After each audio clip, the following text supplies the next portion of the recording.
Hola, bienvenidos a un nuevo video. Hoy vamos a mostrar un show de drones en el Palacio de Sombro.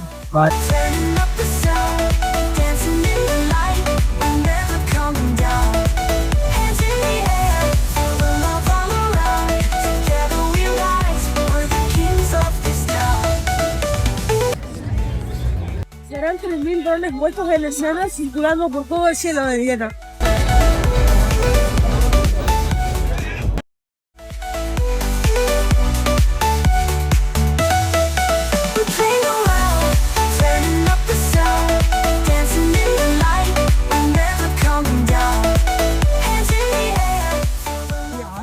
Es la presentación previa a lo que será el Festival de Eurovisión en mayo.